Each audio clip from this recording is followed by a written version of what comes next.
Welcome back to my movie recaps. Today, I'll be introducing a 2011 biographical comedy drama titled The Intouchables.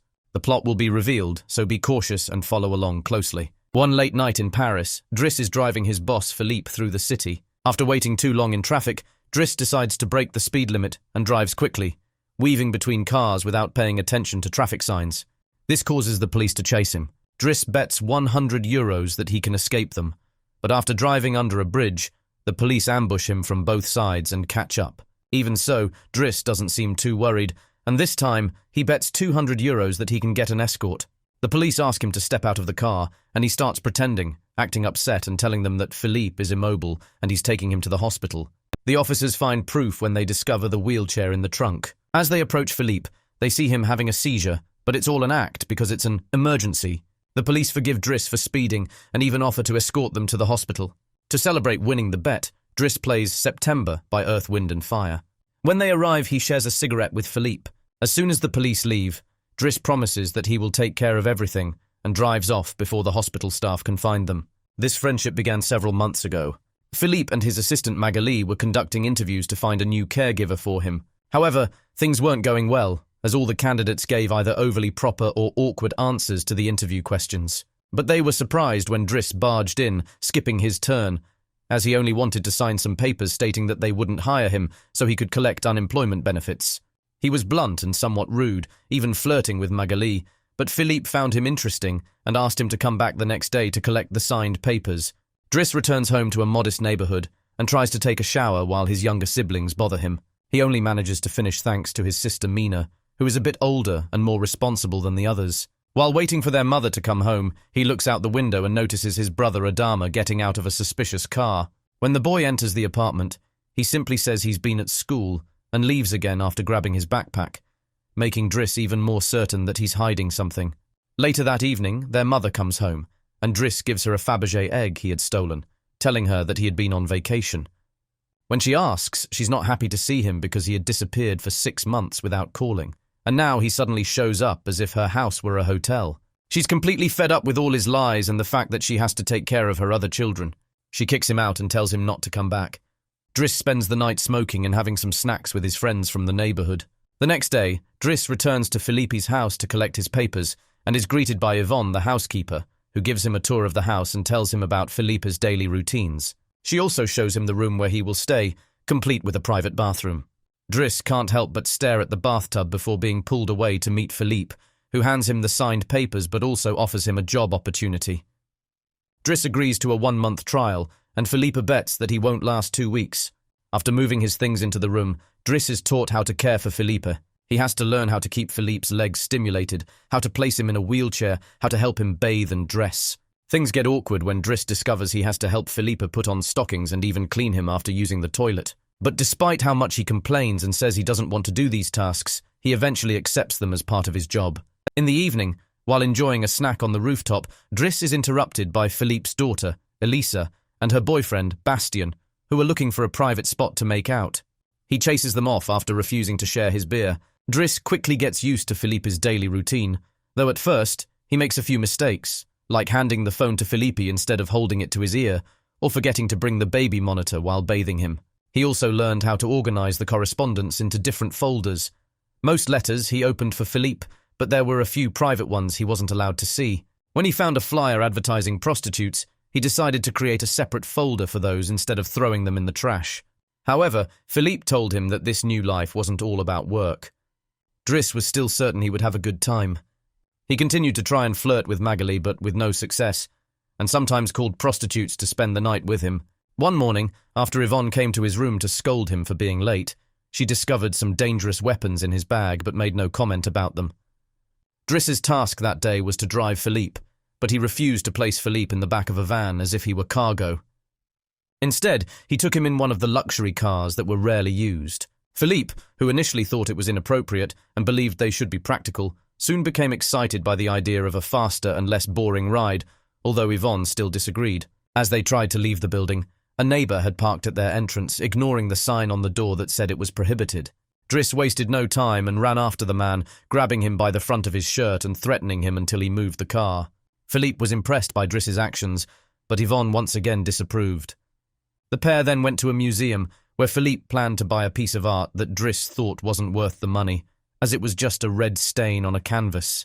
Later, Philippe met a relative who expressed concern about Driss, suggesting he might be violent.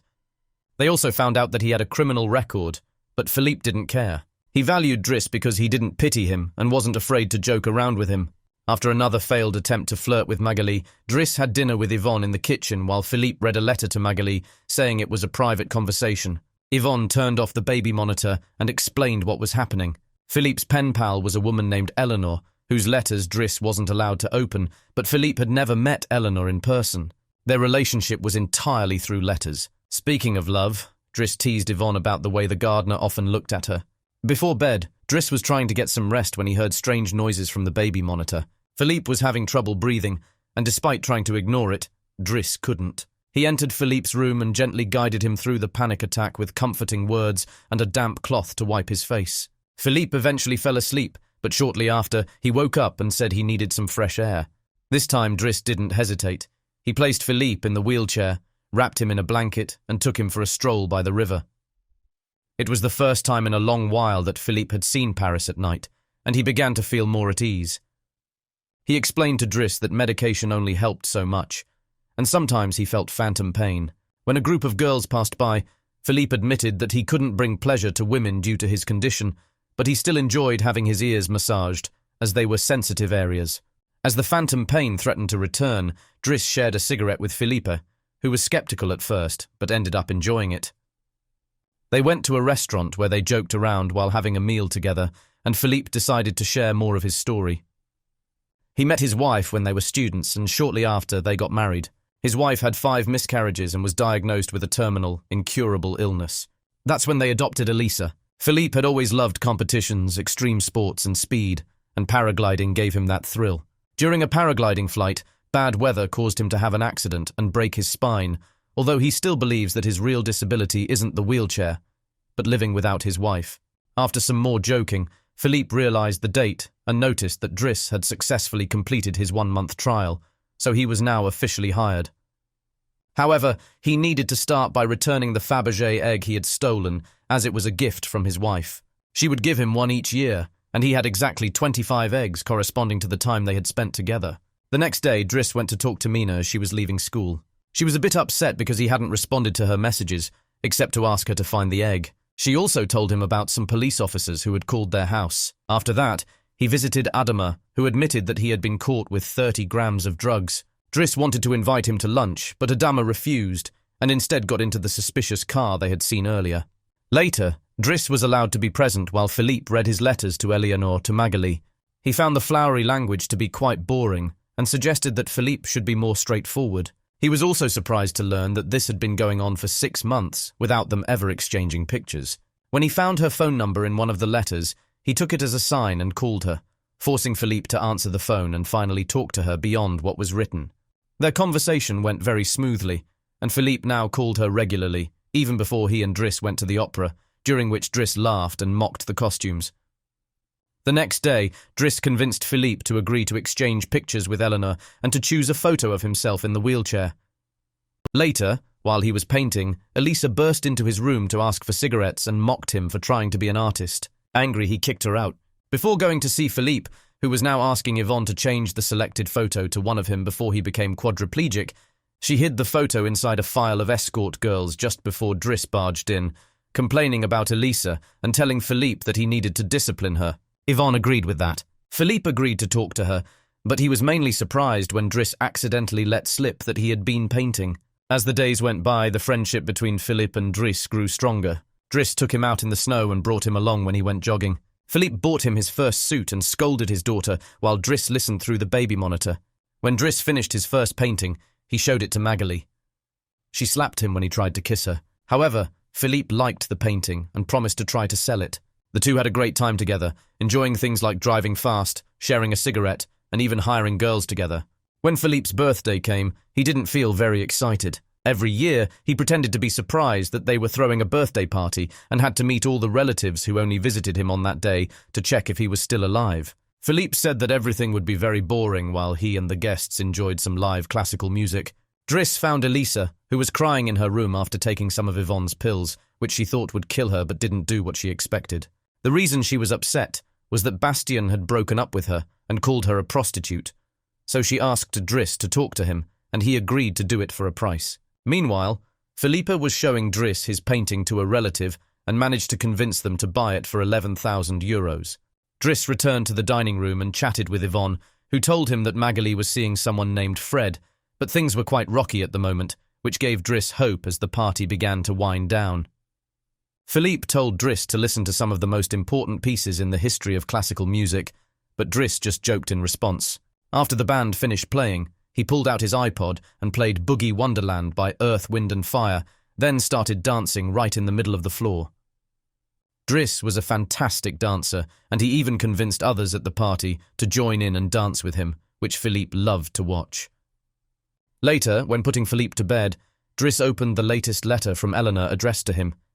She had sent a photo, showing that she was quite beautiful, and said that they should meet up next week when she came to Paris. On the day of the date, Yvonne and Driss helped Philippe try on several outfits until they found the perfect one, and since Yvonne would be the one taking Philippe to the appointment, Driss took advantage of his day off to go see Bastien and threatened the boy until he agreed to apologize to Elisa and bring her a croissant every day. Driss also told him to fix his hair. After that, he visited his mother at her workplace, but just stood and watched from a distance. At the restaurant, Yvonne and Philippe were waiting for Eleanor, but she arrived late.